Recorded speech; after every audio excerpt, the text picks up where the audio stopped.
Good afternoon. Welcome to my next interview. Today I'm in Carlisle, Pennsylvania to meet Karen L. Simons. She is a CPA and a JD who has been working in public accounting since 1995. She is the winner of numerous academic awards, an active volunteer in her community, and an extremely capable accountant with more education and experience than I can even fathom. But she has still found time to sit down with me today to talk about her life and her work as an accountant. Let's go meet her. What is it like to be an accountant? So it's actually a lot of fun and it's very freeing. I know that people who work in either a public accounting firm with other people or who work as a staff accountant, their life experience might be a little different than mine. But I was fortunate enough to get in with a public accounting firm right after college, and I got all my audit hours in, and I wanted to have my own CPA business, and so that's what I've been doing for more than 20 years now.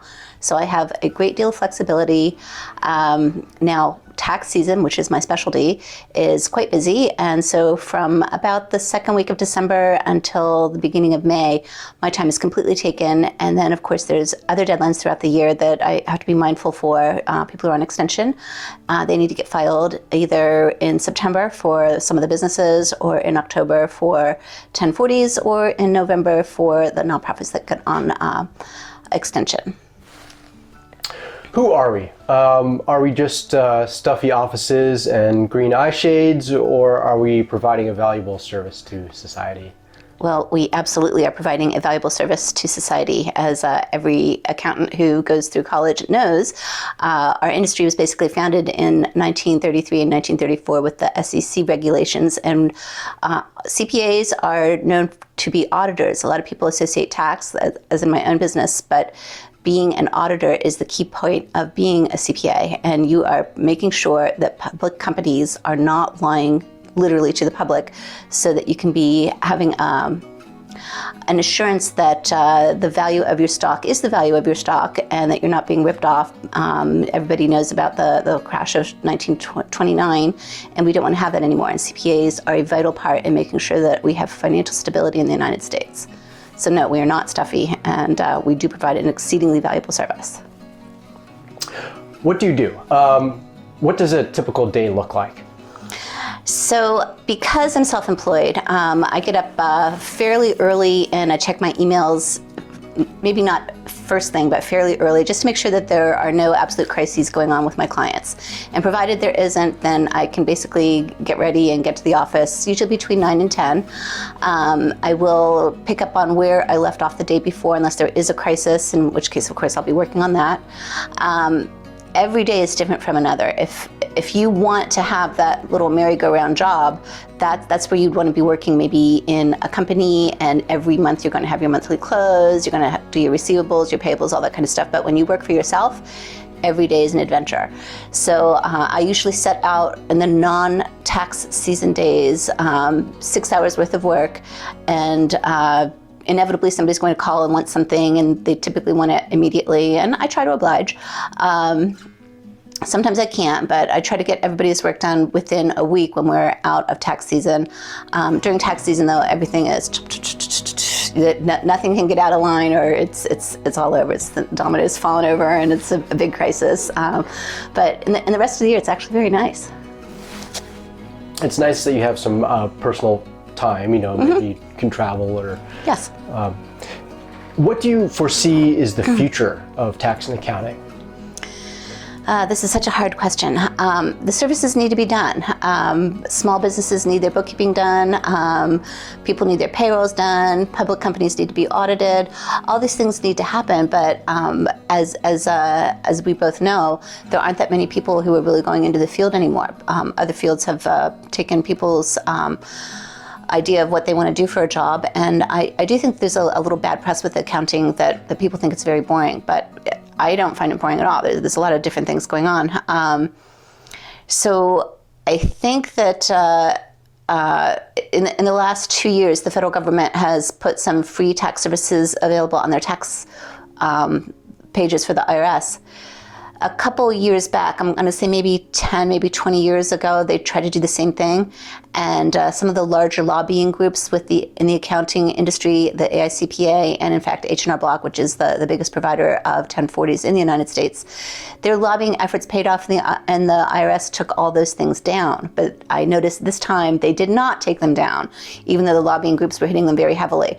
So if not many more people go into accounting, we can look at our government to be taking over what should be private jobs. Could AI ever do your job? AI can do a lot, and I'm not going to say it can't do most of my job, but there are some things about my job that AI will not be able to do. And part of that is human judgment and interacting with human beings. And sometimes people will give you a little song and dance, and you hear 400,000 stories. You know when they're lying to you. Now, a lot of times you're not going to let them know that you're lying, but you know that they're telling you a story because it is just so remarkably improbable what they're telling you, because you've seen it so many times before. It's just like parents with small children. The children think that the parent has never seen this before, and they tell these tall tales, but really the parent has seen everything that a 5-year-old can do. So at this point in my career, I've been doing this. My mom had her own tax practice. I've been literally working in taxes since I was 9. So we're looking at almost 50 years here. So when people tell me a tall tale, I know it is a tall tale. I may choose not to have them as a client, but if, people tell stories and it's okay. I'll accept it for what it is, and I'll keep moving with the work. But as far as AI doing everything, I don't think so. I think AI is probably going to be able to do all the transactional activities, receivables, payables, maybe all of the reconciliation that comes with bookkeeping, whether it's credit cards or bank statements. I think AI can do all of that. But the interfacing with human beings and just making sure that, some fibs are okay, but too many fibs, no. AI is going to be able to do a lot of the overview of an audit to just make sure that the analyticals are working on a global perspective, maybe not in the detail testing, but on the global perspective. I think AI will really help out in that way. But again, my business is mostly interfacing with people and getting their tax returns done, not so much with the audits or even with the bookkeeping.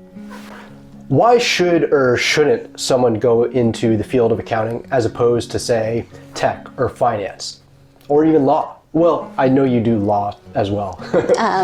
So I'm going to say,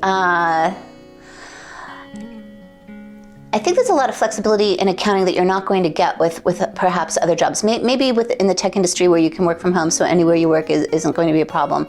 I can't speak for finance. I've never really done that. I do my own investing on Fidelity, but I've never really done anything major or known anybody that was in the finance industry in such an intimate way that I would be able to talk with them specifically about their job. I think that being a lawyer is also a great idea, but I think that if you don't like numbers, accounting is probably not going to be where you need to be, but we're not talking high math here, so you can probably do something in accounting. And the fact is, in accounting, there's so many different things that if you don't like one thing, there's 150 other things to choose. If you don't like tax, you can do audit. You don't like audit, you can do bookkeeping. You don't like bookkeeping, you can do budgeting. You can do cash sources and uses for construction companies. Like just construction auditing or accounting on its own is its own little industry. And a lot of industries are like that, like movie productions. They have their own little corner of accounting. So if you don't like one thing, you can do another. And it's also a nice way, if you want to get into consulting, if you have a good background in accounting and auditing, you'll be able to get into almost any field that you want to, especially if you go from the consulting standpoint. I think that a lot of people don't realize how flexible accounting is. And there's also levels of accounting. I've worked at a lot of small regional CPA firms, and they're great. They're lovely, like little mom and pop shops. Everybody likes each other. You do fun things, and you go to the local events. But I've also worked at KPMG in San Francisco, and let me tell you, you are treated like a princess. Female people are treated like a princess, and it's great. And maybe you don't want to do that. Maybe you that's not your goal, but to be just just like on payday, there was this whole spread. Like every payday, there was a catered breakfast. It was amazing. You're not going to get that at a small place, but again, the hours are long, and they like to make things easy for you. So, and I can also say, if you like to travel, auditing is the way to go. I've seen this entire country, except for Alaska and Hawaii, auditing with various different companies, and I've had an amazing and wonderful time. Excuse me. And I've seen the entire country. Now, not all the country is necessarily to my taste, but now I know different places that I want to go back to now that I'm no longer auditing. And it's a great way to go. Some people say that the cause for the shortage of accountants is the wages are sticky in our industry. Do you believe that? And if so, why? When you say sticky, what do you mean by that? I mean, that if you look at comparisons adjusted for inflation between other professions and our profession, and you go back 10 years, 20 years, ours has really stayed the same, adjusted for inflation compared to other careers. And so I wonder why firms are not raising our rates at a faster rate. So I can speak to that particular issue. I've worked at some firms where you are on a so-called salary, and it doesn't matter how many hours you work. And believe me, they will take your life. They will suck it out of you. I can remember the day I quit a particular firm. I remember waking up, and Pennsylvania is a beautiful spring. There's dogwoods and other blooming trees, and it's absolutely lovely. I remember thinking I missed spring because we had to work from before the sun came up until long after midnight every single day for months on end. And I just thought, that's not what the world's about. But the point with the salaries is I was probably working 90, maybe 100 hours a week then, but I was only getting paid for 40. And it was really upsetting. And that's one of the reasons why I went out on my own. And I have to say that when you go out on your own, you do get to choose your own rates. Now, where you live is going to determine what those rates are. You might think you're worth $185 an hour. And quite frankly, when I lived in San Francisco and I was being billed out by different CPA firms, I was being billed out, and again, this is in the 90s, I was being billed out at $450 an hour. So somebody was making some money. It just wasn't specifically me. Now, I don't think my salary was bad for what I was doing, but again, that was back in San Francisco. But I'm talking about a local firm in Harrisburg who was basically abusing me and not paying me for all the hours that I was working. But when you are on your own, you can choose what geographical location that you're living in, and you can charge yourself out to your clients at the market rate. And market rate's okay. I've heard of one CPA who has his spouse each tax season visit H&R Block and the various tax preparers, and he'll ask them or she'll ask for a return quote, and then just to get a feel for the market, and right. He adjusts his rates accordingly. So I sort of do the same thing, but I don't charge anywhere near H&R Block rates. I'm probably at maybe a quarter, maybe a third of what H&R Block is charging, and I still get pushback from my clients. And like when I started out, I took a lot of abuse from my clients, but the fact is, I'm really busy now. So and I'm not saying that I don't take some abuse, because I do, but at the same time, it's much easier for me to now just basically say, well, if you don't like it, you know where the door is. Mm-hmm. And it's nice to have that ability. It is. I don't like saying that. I mean, I'm going to keep all of my clients. Most of my clients are wonderful, fabulous people, but we all have people who, for one reason or another, and maybe something's going on with them, and they just haven't shared that with me. But I'm not opposed to lowering my fees for somebody who's going through a hard time. And every year I probably do, 15 or 20 free tax returns because somebody just lost their job and they just don't have the money. And I don't mind doing that. I mean, I don't want to be abused by it, and I want to make sure that people are paying me because as you pointed out, I did finish law school, so I've got a huge amount of student loans that I'm still paying off. And I spent a lot of time in school, my student debt is much higher than what most other people's is. And I don't feel bad charging the prices that I do, because I needed to get that education to do what I'm doing, to provide the services to the clients that I'm providing it to. So, it all flows from one thing to another, and it's a good way. But some people just always are looking for a discount, and there's only so many discounts to go around. And I also noticed that you volunteer for the VITA program, which is very valuable for society. That's great. Yep. Completely unpaid, too. Yes, it is completely unpaid. Could you talk a little bit more about the long hours? You did mention that. Yeah. How have you adjusted to that? I mean, is that just part and parcel to our job? I don't know if it's part and parcel to the job. I know that when I was working back at some of the earlier CPA firms that I worked at and at KPMG in San Francisco, for tax season, it is all hands on deck. Just expect the long hours. And I'm actually getting a newsletter together for my clients right now, and I know that they're all going to be surprised when I tell them, but here it is, not even December. I already know that my schedule, starting the first week of December and going through the last week of April, it's already taken up. So anything that we're going to be doing that isn't specifically related to tax season, it's going to have to wait. And there is the flexibility from May through about now, but getting ready is just daunting. And again, I'm very fortunate and blessed that I have a good number of clients so that I can have 6 months dedicated specifically to tax season. But if you're just starting out in your career, you're going to have a lot of gaps, and you're not going to have enough of a client base to do that. And before COVID, what I would do is I would do tax season, and then I would find a large company. I'm not going to mention who, but I did a lot of financial audits for credit unions and banks. So many of my time, May through Thanksgiving time, was spent doing internal audits or operational audits for banks or financial institutions that needed a little extra help. And more recently, I worked for a couple of airlines, getting their bookkeeping ready and converting payroll systems and that sort of thing. And again, you have to manage your career.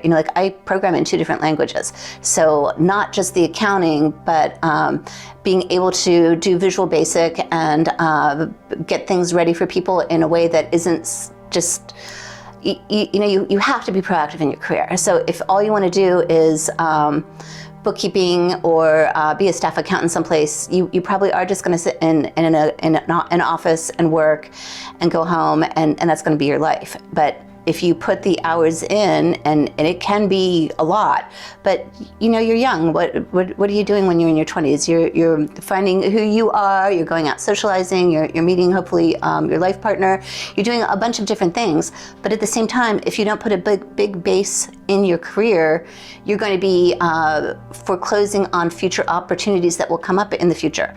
I know that I was working at a CPA firm, and I got the offer at KPMG, and of course I took it. Now I knew that working at KPMG was going to be a lot of hours, but something? Many of my coworkers were, auditing credit unions, and they liked what they were doing. And they were like, oh, I don't know that I want to work all those kind of hours. Well, guess what? They're still working in credit unions as either the account manager or maybe some of them have become CFO or CEO. But it's taken them a very, very long time. Because I did the work at KPMG, that opened up so many doors to me at a later point in time. And if you look for the March hires, that's when a lot of the CPAs are being advertised for. Just having Big Four on your resume opens up doors that you are not going to see if you don't have that experience. So you need to choose which is going to be hard for you. Is it going to be hard to put your hours in when you're in your 20s? Or is it going to be hard for you to not actually get to a place where you're actually making good money until you're almost 50? Is there anything you don't like about your job? There are a couple things I don't like about my job.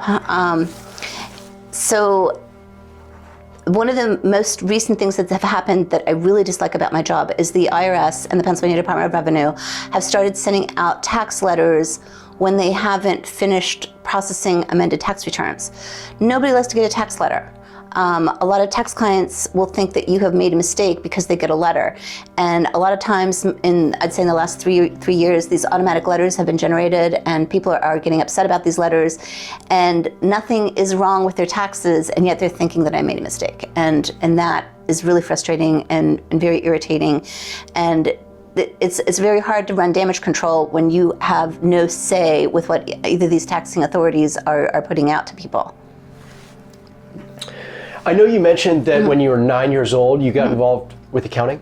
Yes. So you sort of wanted to be an accountant growing up. No, not really. My mom, and again, people do what they do, and life turns out how it is. And if you imagine back to like the mid 60s, a lot of women did not have jobs. A lot of women were stay-at-home people, and my mom was very smart, and she wanted to do something, but my dad didn't want her to work. So she came up with the compromise that she would go work at H&R Block just during tax season, and that would just be 2 or 3 months, and my dad agreed to it, and so that was their compromise.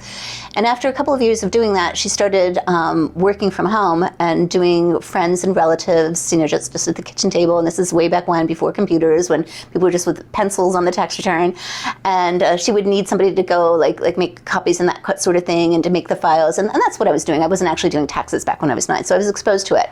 But my parents, even though we were not especially well off, education was like the way out of lower middle class. And so they always pushed me for education. And I actually started at Penn State as an academic math major. But I didn't want to be a teacher. I didn't know exactly what I wanted to do, so I took a couple of years off, and I looked at what I was good at and where my strengths lay, and I was either going to come back to school and be an accountant with math or an engineer. And I just thought long and hard about which way I wanted to go. And sometimes I wonder if I made the right decision. But I chose accounting because my thought was, at this point, I'd already lost all my scholarships having quit Penn State the first time. So I had to pay for this on my own at this point. And I thought for me to maintain an A GPA and continue to work full time while I was going to school at Penn State, accounting I was probably going to be able to do that in, but in engineering, I was thinking I'd probably be lucky to get B's rather than A's. So I went with accounting. And I think it's been good for me, and I really liked it, but it's not the only path, but it was a path, and it's worked out, and I really liked it. What advice would you give a college student who is considering different options about majoring in accounting? I would want to make sure that the person had a good idea about what they were getting into. And I don't know that there's any way to do this. I know that there was this whole taking your daughters to work day, and I think that's actually been expanded to taking your kids to work day. And that's great. If you can go with your parents and they're an accountant, you can see what they do, that's great. But you're really not going to know what a job is until you're actually doing it, because even if your folks are taking you to work, they're going to put on the big bright smile, and everybody's going to be nice to you because it's the one day that you're there, but that's not what they do every single day. So it would be nice if people could do some internships and see what the actual job is. But again, the caveat with internships is, do you really want to be making 800,000 copies and not actually know what the work is? You need an internship that is actually doing the work, and you need to have a good person who's running the program so that you can get constructive feedback. It's great to do a fantastic job. It is great. But something, if you never make any mistakes, what are you learning? It's much better to make mistakes early on and be corrected on those mistakes. So you need somebody who is at least assertive enough to tell you you're making those mistakes, because if they don't even tell you you're making, and these are things that have happened to me. I would go do things and people wouldn't tell me I was making mistakes, and I'd think, oh, this is great, I've been doing this perfect job. But no, it was not a perfect job. I had to find somebody at a later job that would say, okay, well, this is good, but would you try it this other way? And you might find this to be more efficient, and we'll be able to make our budget goals is in addition to you just working here for however long you're going to be here. So that's what I would say, that you need to somehow get some practical experience. Like a lot of people say they want to be lawyers, and I did go through law school, and the fact is, I'm going to say half the people who become lawyers do not like it, because a lot of times you are in an office by yourself with nobody else, and you have a mountain of research that you need to do, and you never even get the research done, and you can't even build a client for it. So you basically wasted an entire day. And if you're working for a firm and you do that kind of thing, they are not going to keep you. So a lot of people don't like being attorneys. And it's going to be the same thing in any field. Like if you really like working by yourself, which I do, then you can have your own solo firm. But if you like being with people, you need to be in either a staff situation, or you need to be in public accounting when there's other coworkers that you can work with. And I have to say that that's probably the most ideal situation in a CPA firm, if all the new staff can be like maybe in one large room. I know that nobody likes cubes, but it's really great if coworkers can can help each other. That is like the best way to learn and see what you're doing right and see what you're doing wrong, and then have somebody who's been an experienced hire come in and like maybe give you some fine pointers to make your work easier and also get your goals for the company met at the same time. But it's really hard if you're in college and you don't know what the job is to even envision what it would be. And again, in accounting, it is so diverse. You know, budgeting is one thing, working for the government is a different thing, working in industry, managerial accounting, like there's so many different ways you can go with it, and they're all good, but they're all very different. And just because you like one way doesn't mean you'd like another. And that's the thing. In accounting, you have that flexibility. You can make those moves, but other industries, if you are a web page designer, I don't know, can you change and then be a computer programmer? Maybe not. Can you then change and be a network administrator? Maybe not. So I think that accounting is much more flexible than some of these other industries, and I think that it's also a springboard to get into something else. If you like the industry that you're auditing, like the credit unions, you can just again jump into the staff position in that particular audit field, and I've seen many accountants do that, or go from accounting literally into one of the big consulting firms, and then from there get into a staff job. And I say staff, but it's usually C-suite level at that point. Where are your Excel skills at? Are you a Jedi Knight, Jedi Master, or a Jedi Grandmaster? So you mentioned that you program in VBA, so I'd say I'm going to say there was a time, and not now, because now I am working for my own little tax practice, so I don't keep up on Excel. But back in the day, I remember telling people that I could have written Excel because I was in it so often. I used every single one of the functions, every single one of the formulas, and it was really fun. And you know, they have these Excel competitions in New York once a year. I actually thought for a couple of years that I was going to go do that, and I never did. But I love Excel. It's my favorite program. And I'm in it every day. Like even just taking notes, I have Excel up, not Word. Karen, this has been so informative. Thank you. Is there anything else you want to mention or tell people, or anything else? Or I think that it's a really good field to be in. You will use your brain. You will be interacting with other human beings. You know, whether we like it or not, AI is coming, and there are going to be a lot of industries that are going to collapse. And it would be nice if you had a job. And there are so many different ways in accounting that I don't think they're going to be able to be converted to AI. If you want to be one of the people who are actually working, instead of collecting the universal basic income or whatever is going to be rolled out, this is an option for you. And I know how I am, sitting around watching my brain collect dust. No, thank you. I want to be doing stuff, whether that's accounting, computer programming, or like pulling that together and doing my little programs in Excel like I like to do. I think it's a good way to be. So, you know, manage your career in a proactive manner. And even if you don't like accounting, just make sure that you're doing something, because sitting around, I don't know what's going to happen for many people who do not have good jobs, and they are being replaced by AI, because there's only so many jobs that are going to be available soon. Yep. Karen, thank you so much. Thank you, Andy. That was an outstanding and informative conversation with Karen, and I'm so glad she was willing to share her story with us. I also enjoyed meeting her cat. We hope it informed your decision on whether to pursue accounting as a career. Thank you for watching. Please like and subscribe, and we'll see you in the next interview.